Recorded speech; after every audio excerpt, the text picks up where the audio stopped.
I've been instructed to beat the proper pronunciation of this vehicle's name into your heads. It's pronounced Gilamon.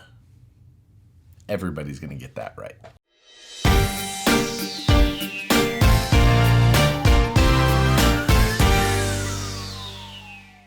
What's going on, everyone? I've got the newest release from Axial here, and it's not just a new release, it's an all-new platform. This is the AXP8 Gilamon 2.2. Now, as you can see, it is a little bit larger than you may expect. They're classifying this as a 1/8 scale vehicle. Everyone who's been asking for a 1/6 scale Capra, this is probably about as close as you're going to get to something like that.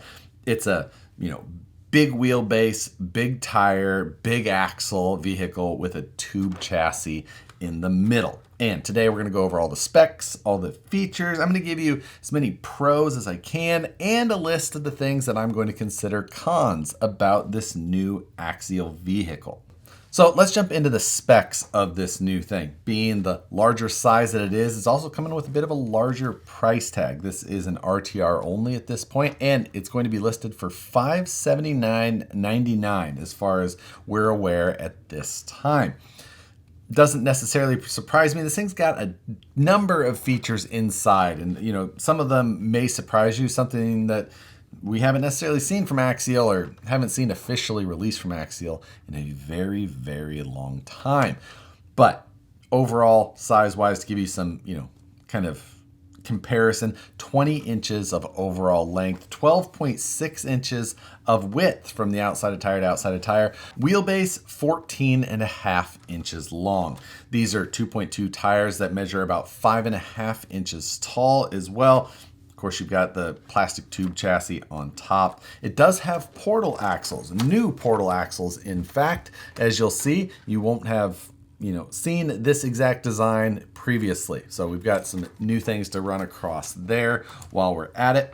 We have portals and front steering only, locked differentials throughout, but it does have the new Axial selectable drive system, which is basically a cutting brake system, and that is implemented here on the rear axle. The front axle is ready, and the transmission has a version of it that it can use as well that will basically act as a dig, or technically a dual dig, a front and rear dig. But out of the box, it is equipped on the rear axle already. We're going to get into the details of that here in a little bit, but just know that that feature is sitting there waiting for you out of the box. The suspension is 4-link all the way around, and you can see the shocks on here have no external springs. Kind of runs a droop type setup, kind of. The shocks, like I mentioned, no external spring. They do have springs inside, but they're on the top of the piston, so they still kind of act like a traditional shock, as they don't sit all the way at full bump. There's actually a little bit of play in there still that the spring then fights back, but there is no spring underneath. So when it unloads, it just will stay there. The only thing that's taking it back down is the gravity of the chassis itself to resettle the suspension. That is something that I'm positive people will tune and adjust once they get these in their hand. Now, I did mention that those tires are 5.5 inches tall. They are licensed Mickey Thompson tires, and they're on 2.2 wheels. The wheels that this is on, which we haven't seen in a while, but they're a glue-on wheel. Axial has been using beadlocks on a lot of their vehicles, or I would say most, if not all of their vehicles as of late. With the exception of maybe like the 124 scale stuff. But on this one, they went back to just a regular glue-on. That's somewhat unfortunate. If you'd like to change out the wheels, you are going to have to either try and bake these tires off or just replace them. So keep that in mind as you're considering. Out of the box, this thing also has 30% overdrive, which is nice when you're looking at something that is made to be like a dedicated trail crawler. The market seems to have come to a consensus that we agree to that we want overdrive out of the box, and this 30% is no small amount and something that I'm pretty happy to see implemented right out of the box. From there, we can talk about some of these features a little bit more. The body is Lexan panels throughout. The battery goes underneath of the hood here, and it just kind of pops up. It's got these little kind of like Lego man hands. I've kind of just, described as previously. We saw those used on the Capra UTB 18, the 1/18th scale for the hood latch. And they use a similar thing here. It's got one piece that is bolted to the hood there. You can see that Lexan hood just allows you to move it around. And that goes down and it clamps on up here in the front. Pretty simple, pretty effective. And then you've got a large battery tray that sits underneath the hood that's fairly accepting of a number of size batteries. They list 3 Spektrum batteries that are recommended for this vehicle. All Spektrum batteries, all 3S. There's a 3200, a 2200, and a 3400. Those are all the Smart G2 LiPos. The 3400 is the Smart G2 Trail Pro specifically. I'll put a link below to exactly which ones that they're discussing in case you want to pick those up right out of the box. Now, I don't have any that are exactly that size, or at least in the move, since I'm in, the process of the new studio and all that, I at least couldn't find them. So at this point, I'm going to have to change the included EC3 plug over to, or technically this is an IC plug, because this does have the smart tech with that, telemetry that will talk back to the radio if you're using those smart batteries. I'm going to have to swap that out because at this point, I don't have that size battery, and I can't get it before I need to be able to have this video up. So we'll swap that plug out, and I will lose that functionality, which is nice, but for the purpose of the video, not a huge deal. As we mentioned previously, we do have new portal axles on this. Offset front pumpkin, centered rear pumpkin. The axles are a big beefy setup here. The servo is mounted onto one side there and down fairly low. Now it is right out in view, not super attractive, doesn't exactly sell the scale looks of things. I wish that maybe that was done a little bit differently. Also, the servo horn on mine is loose. I tried tightening it up and I still have a good amount of front to back play. It was mentioned that this is a pre-production unit and there could be differences with the final units. I can't say for sure on that, but I do know that my servo horn has got a good amount of kind of wiggle play on it. Again, I tightened it up as much as I could, but it did not change that at all. The tie rod up front, the rod that runs from one knuckle to the other, has a bent design for clearance that allows it to miss the pumpkin during design. One cool thing that they did do is they added a rubber bushing underneath of the rod ends on both sides of the knuckles, which helps keep that tie rod in the up position as best as possible. Many of us have run trucks with bent tie rods, and if you take a good hit, it can rotate that down. Maybe that can still happen even with those rubber bushings, but it is nice to see that that little touch was added to help clean that up. Not bad. Kind of like that. Rear axle, again, new with portals, and this has that selectable drive system. So you've got the servo that sits right back here. Also out in the view. Now, if you want the features, sometimes you have to put up with the electronics that go along with them. Again, it doesn't look great as far as scale looks go, but I'm sure that a lot of people will get over that based on the function that it's trying to provide. So what this selectable drive is a cutting brake function, which disconnects the axle shaft from the differential one side at a time. And then it also locks that wheel in place. We'll get some footage of this out on the rocks, but that is the intended design. The one concern that I do have with this is that the servo doesn't actually pull the system back to disengage. It relies on springs inside to disengage. And even when I just opened it up, have it here on the bench, and been just kind of toying around with it, I've noticed that if the wheel has any tension on it, it does not want to release that system. So a little bit of concern with how well that will work and how the functionality will perform over time. It might be something that breaks in and then works better, but out of the box, we'll see how it works once we get it on the rocks, and I'll try and do a follow-up here at the end of the video just to see if it actually functioned as we hope.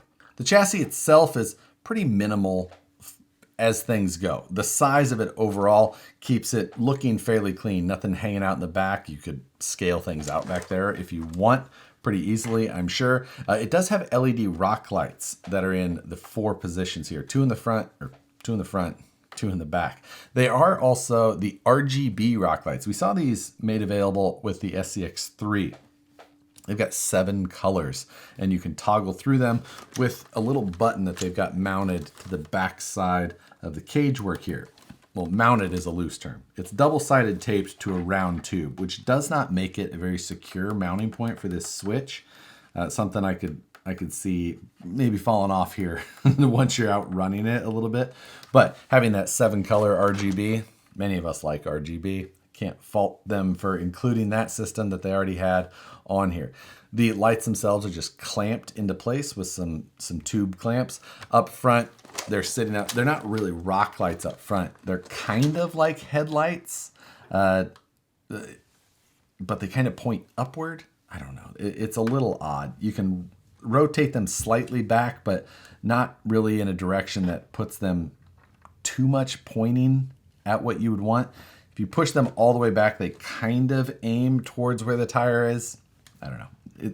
Not maybe ideal, but not the worst either. It's going to give you the idea. It's going to be pointing shiny color lights in some direction. The interior in this is very similar to many Axial interiors we've seen over the years. It's a 3D, and it goes below the driver's knees, really, on both the driver and passenger. The passenger, you've got a little bit below the knee. The driver has legs kind of pushed forward towards where the pedals would be, and you see the top of the shins as it continues down. They've got a molded head on the driver and passenger. The driver looks like a male, female passenger.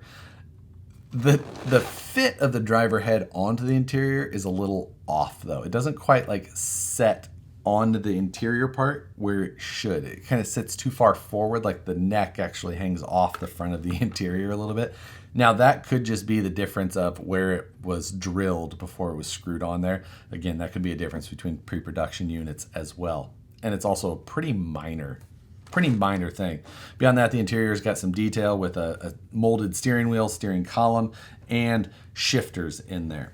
Beyond that, decals make up the rest of the detail on the inside. You really don't have to get to the inside of the vehicle for regular operation. The underneath the hood is really all you need, and then in the back here you can reach the on-off switch as well as that RGB switch. So not a lot that you need to worry about accessing from there. If you do plan to get in there, it looks like it'll be fairly easy with just 2 screws per side, and then of course the shocks as well, and that'll pretty much drop that out. As far as dropping shocks off this, the shocks are all mounted in single shear, and you just got a couple of screws here on the outside. The front shock mounts, I think, are definitely worth mentioning. It looks like a bit of maybe like an accident. I can't imagine that this was the intended design out of the box, or like when they were planning it in CAD. The screw goes from the inside towards the outside with a nut here, and then maybe 4 millimeters of extra threads hanging out beyond the shock itself. It doesn't look great. It looks like an issue or an accident for sure. Even if they had that turned around, or I'm guessing that they maybe planned for it to be turned around and going the other way, and then the hood probably interfered with it so that they had to spin that around to make that work. Or they did intend it to be this way, and it doesn't look great. That's definitely something that is probably an easy fix. Well, it is an easy fix for end users. We're going to be able to find a new screw, put it in there, and make it look like it should, honestly. Not something that I would be super, super pleased with seeing as the final product, but it is at the end of the world? Not really. It's something that most hobbyists are going to be able to rectify pretty easily. The radio that this includes is the DX3. It's got the selectable button down here on the bottom. It'll be a 3 position, so center will be 4-wheel drive, then one way to lock one wheel, the other one to lock the other. It also has the little extension for one-handed driving to make that easier. Always nice to have. And again, it does have the telemetry if you're using a smart battery with it, which is a nice feature. I do like that. I've used that on several of the Axial vehicles over the years, and it's nice to have. Beyond that, this is exactly like you're used to seeing for so many. It is DX3 rather than SLT3, so that's worth noting as well, that the receiver will probably more easily bind up to some of your nicer Spektrum radios if you've got one laying around. But that runs over everything big picture. I do want to kind of step back and go over, kind of split things up in like a pros and cons situation. Try and tell you what I do like most about it, and then kind of go over some of the things that I feel are cons, or the things that I maybe don't like as much about it and I feel like are worth mentioning. Pros side of things, the selectable drive in the rear axle as a feature on its own is cool.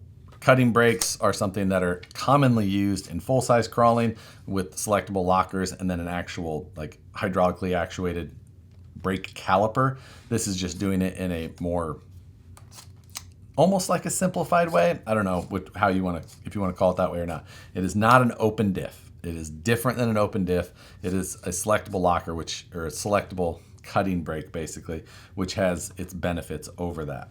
Including the selectable drive in the rear is great, making the front axle and the transmission ready to accept that same type of system is also nice. The transmission, as it shows in the instructions, can have that system added, which will give you front and rear dig with one servo. The depth of the interior is nice. Buggies like this do have a little bit more of a stand-up seating position, so you see a little bit more of the driver in these cases. They're usually a little bit lower cut doors, so not a race truck, so they don't usually have as much protection and things like that. So this is a pretty reasonable seating position for that, including rock lights. I also like to see that. People love lights. That's great. One thing I didn't touch on earlier is that this does use a 550 motor. So they tried to up the motor power to fit this larger scale. I also like that they did that. Running a droop style suspension keeps this big truck still sitting low. I love a low ride height. I feel like that's something that is overlooked too often. So many axial vehicles in the past came out of the box with this crazy tall position. I mean, Capras and Wraiths and so many things in the past sat up here and just looked goofy. So we all had to get to the point where we learned that down low is where these vehicles need to be. Being that it does run that big 550 motor and it's got big axles, they did attach big drive shafts to it to just match the durability of this whole thing in general. The serviceability of this also looks like it's going to be good with just 2 screws per side and then dropping the shocks to drop out this whole system. Now, it does appear that, things like the rock lights are still going to be attached to the cage. You'll have to undo some stuff here and there, but overall it looks like that was something that was thought of. The tie rod with the rubber bushings, simple, but something that I do like. And the servo position being low and off to one side, I get it as far as performance goes, gets the weight of that off to the side and hidden a little bit out of view. Now getting on to the things that I would call cons. Now these are things that may be easy to fix, quickly rectified, personal preference, whatnot. Not necessarily by any means like a deal killer for this car. Overall, I really like where they're going with this vehicle. There's just some areas that I was like, feel like they could have maybe improved or spent a little bit more time in a few areas, but let's go over what I think those are. First one is just the chassis design overall. This is like a super minimal one. If you're somebody who's into off-road, specifically like the fabrication side, and you look at chassis design as far as like proper triangulation and things like that, this doesn't have it. It's not built in a way like you would see a full-size buggy done as far as like oddly angled bars without triangulation. These front shock mounts maybe a little bit weird with how tubes kind of come and go. Just little things here and there. The front and rear of the chassis have these pieces that kind of just bolt on, and then it leaves 2 screws at the end of what you would kind of call like the rails that go to the front and rear of the chassis. It just looks like they didn't want to come up with a better idea. I don't know. That's minimal, but overall, just chassis design. Wish they would have followed something that would be a little bit more realistic or something that was a little bit more like a well-designed off-road buggy. It just gives off the impression that it was designed by somebody who maybe isn't either super familiar with off-road or full-size design in some way. Again, it doesn't really matter because it is an RC car, not a full-size car, but sometimes it's just nice to appreciate when the design from a full-size is nicely trickled down into our scale toys. Those front shock screws, that bugs me with how those are mounted. I wish that they would have found a proper solution to that rather than just this flipping it around type method. The axle design itself is something that I feel is worth pointing out. It's very plain. It doesn't have much flair or much style. It doesn't, there's a lot of area that's, created back here with this big truss that hides that selectable design. And it's just nothing was done to try and make that look a little bit more scale or anything like that. And then the other thing is that the fit and finish on them may be an issue. Again, this is a pre-production and this might not be like this on the final versions, but on the top of the front and rear axles, there's this piece of tape or sticker that just is stuck to the top. And if you peel it back, it reveals maybe a less than optimal gap in the actual axles.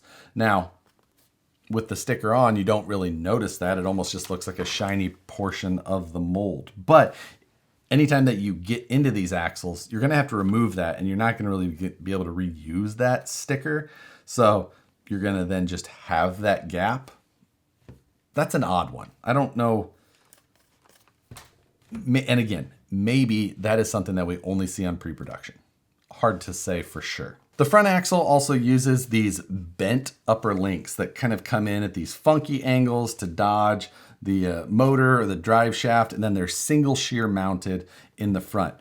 Just the angle that those links come in and are bent. It looks like things that are often done on, home built type custom trucks just to dodge something in a quick way. Not something you would necessarily expect to see as much on something that was fully designed from scratch to work with every other component.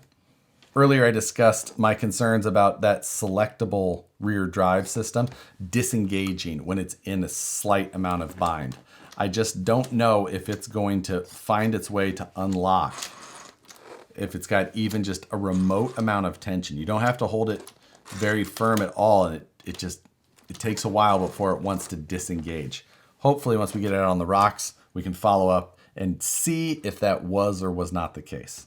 Same goes for that system when it's applied later in the future to the front axle or the transmission. If it takes a little bit of a reverse to disengage that system, if you're just kind of fun, recreational driving, not a big deal. If you're ever in a situation where you're worried about reverses, like in some sort of competition, then that would be a pretty big bummer. The shock or suspension setup is another one that I'm like a little iffy on, being that it has no spring underneath of the shock pistons. Like I mentioned, when it extends, the only thing pulling it back down is gravity. Well, that same thing happens if you're trying to do a climb and it wants to unload.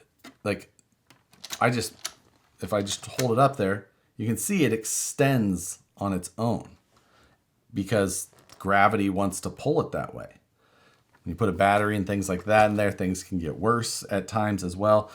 So I expect that this thing is going to want to unload, or you may even see it wanting to roll over more than typical just because of this setup. Having the spring underneath of the shock piston probably would have helped that considerably, but that's probably something that DIYers, you're going to find a quick solution to online, and probably going to make a pretty big performance difference to this truck right out of the box without really having to buy anything other than some sort of spring set that will be a good fit for these shocks. The access to the battery is very nice, but when the battery is in there, you are going to see it from the sides. So it's going to sit all the way up to about the hood line, which when the hood is closed, you still see that entire area. I'd suggest getting some black batteries if you're not going to be shopping for the Spektrum batteries already, just to help hide everything. That loose servo horn is an odd one. Not sure what to do about that other than just replace it, because there's nothing I can do short of that. I've tightened that screw all the way and it is severely loose. I hope that that is a pre-production issue only. But that gives us a good overview to the new Gilamon. Gilamon. The name, I get where they kind of were going for. It's just, it's no one's going to call it the right name. It's just not going to happen. But with that, we're going to get this thing out on the rocks. Before we do, though, if you're interested in channel membership, which helps support the channel a little bit extra, you can find the details for that down below. You get extra videos, some behind the scenes stuff. You also get a look at videos a little bit early, with the exception of new releases that have very strict timelines. But if you're interested in any more details on that, you can find the link in the description below. thank you for that. But without further ado, let's go hit the rocks.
All right, let's do a little post-run wrap-up. I was just going to do a quick one, but I feel like it needed just a little bit more.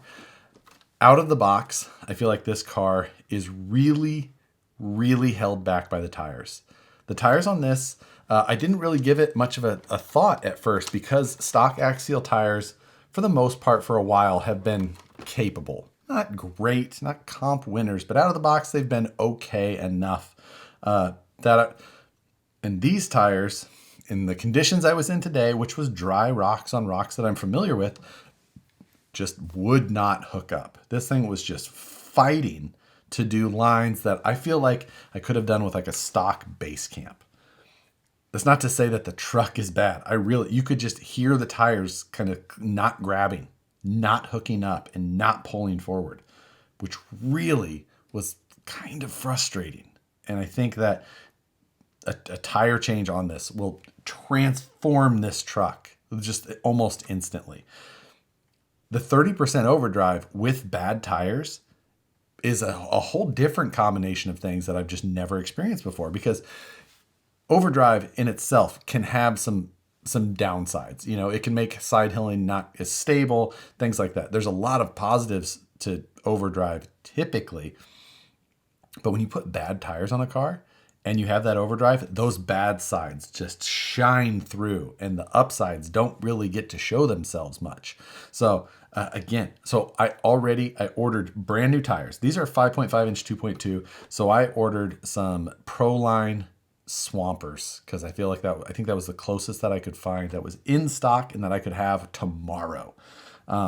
So I'm going to swap out the tires and wheels on this and give this thing another good run. And I bet that changes so much.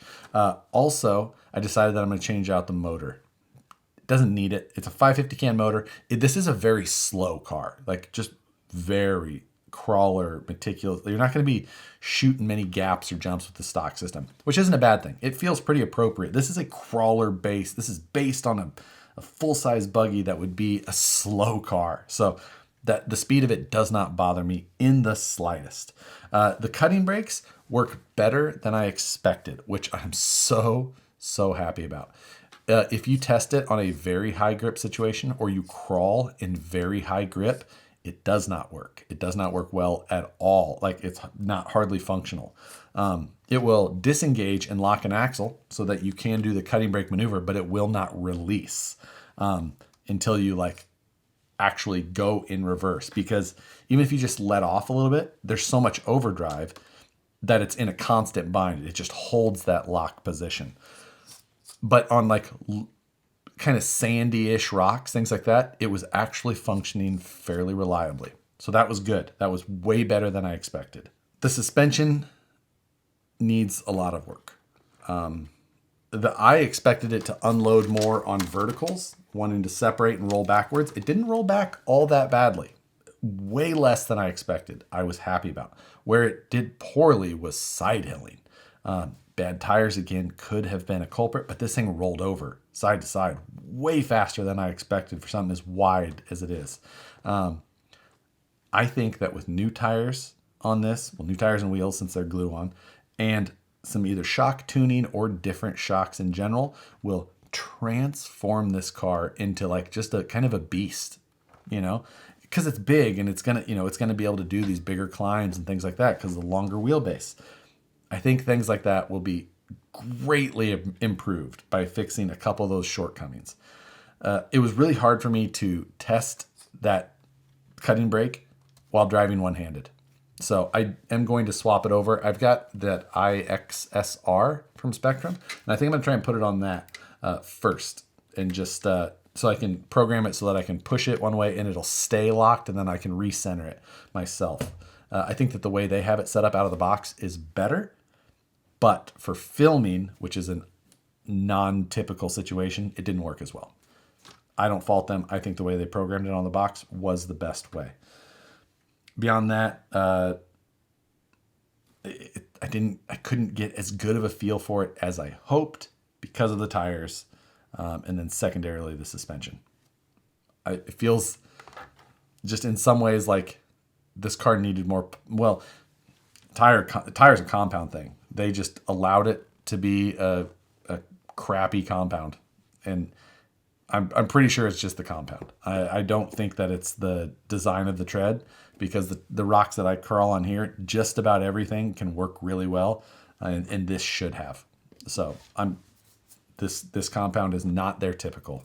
They may call it the same thing, which is common. They'll call it the same compound, even though it's made at a different factory, different this, but plan on changing the tires.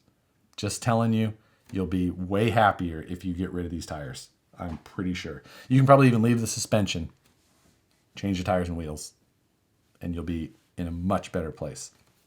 I was going to use the Vanquish XMTs, but those are only 5.1, where this 5.5, I feel like that 5.1 may have been a little short, but we'll play around once we get everything here. I can throw some wheels on it and see where I feel like it's going to be best. But that's what I wanted to say before the end of this video. Again, the overall concept of this, I like. I'm a fan, and I think that it's going to be a fun truck. It just needs a little bit of work, and then, you know, there's some things that aren't as polished as I like. It doesn't exactly have the same design language as I feel like Axial has typically had, or had in the past, maybe some time ago. But overall, I am excited to own this truck, and it is something that I will continue to drive, just with a few tweaks. I also ordered a Fusion 8. I don't know if that'll fit or not, but we're going to find out. I didn't really do a lot of checking. I just ordered it when I ordered the tires. Anyway, if you like this thing, if you're interested in it, hit the like button, drop a comment. Good, bad, or ugly, it is what it is. This video is going to come out after some information was already leaked, so there's already stuff flying around the internet. It'll be interesting to see how the rest of this goes. But that is going to do it for this video. Hit the like button, subscribe if not already, notification bell, all that stuff. Much appreciated. We'll see you on the next one.